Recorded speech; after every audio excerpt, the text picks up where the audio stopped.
Yobu igice cya 17. Umwuka wanjye uraheze, iminsi yanjye irashize, igituro kirantegereje. Ni ukuri nkikijwe n'abakobanyi, nta kindi mpora ndeba keretse abanshungera. Noneho tanga ingwate, unyishingire kuri wowe, uwo twakorana mu biganza dusezerana nindi. Kuko imitima yabo wayihishe ubwenge, nicyo gituma utazabashyira ejuru. Umuntu utanga inshuti ze ngo zibe iminyago, amaso y'abana baziheba. Ariko yangize iciro ry'imigani mu bantu, kandi banshira mu maso. Agahinda gateye ijisho ryanjye guhunyeza, n'ingingo zanjye zose zimeze nk'igicucu. Ibyo bizatera inyangamugayo kumira, kandi utariho urubanza aziyenza kuba atubaha Imana. Ariko umukiranutsi azikomeza mu nzira ye, n'ufite amaboko aboneye azakomeza kunguka imbaraga. Ariko mwebwe mwese nimugaruke muze, nta munyabwenge n'umwe nabona muri mwe. Iminsi yanjye irashize, imigambi umutima wanjye wibwiraga ipfuye ubusa. Ijoro barihinduye amanywa, n'umucyo usatiriye umwijima. Iyo ntegereje ikuzimu ko ariho iwanjye, iyo nshashe uburiri bwanjye mu mwijima. Iyo mbwiye kuburanura data, nkabwira n'inyonura mama kandi uri na mushiki wanjye. Noneho ibyiringiro byanjye biri he? Kandi ibyo byiringiro byanjye ntinde uzabibona.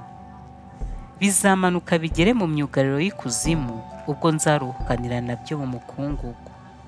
Yobu igice cya 18. Maze Biludadi w'umuhusha arabasubiza ati, impaka zanyu zizahereza he? Nimutekereze maze tubone kuvuga. Ni kuki dutekerezwa nk'inyamaswa, mukatureba nk'abanduye? Weho witanyagura bitewe n'uburakari bwawe, mbese yarekwa ku bwawe, cyangwa urutare rwavanwaho ku bwawe? Ni ukuri urumuri rw'umunyabyaha ruzazima, kandi ikibatsi cy'umuriro we ntikizaga. Umucyo uzahindukira umwijima mu nzu ye, n'itabaza rye rimuri hejuru rizazima. Intambwe ze z'imbaraga ze zizateba, imigambi ye bwite niyo izamugusha.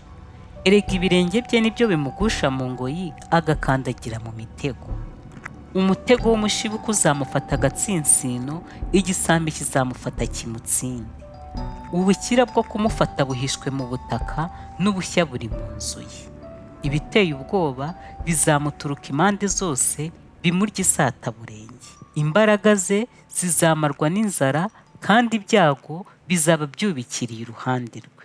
Ingingo z'umubiri we zizamirwa bunguri. Ni ukuri imfura y'urupfu izarya ingingo ze. Azarandurwa mu rugo rwe yiringiraga, kandi azashyirwa umwami w'ibiteye ubwoba. Abatara be bazaba mu rugo rwe, amazuku azasukwa ku buturo bwe. Imizi yizumira hasi, n'ishami rye rizacirwa hejuru. Kwibukwa kwe kuzashira mu isi, kandi izina rye ntirizongera kuvugwa mu nzira. Azirukanwa ave mu mucyo ajye mu mwijima, ndetse azacibwa mu isi. Ntazagira umuhungu cyangwa umwuzukuru mu bwoko bwe, cyangwa uzasigara aho yari atuye.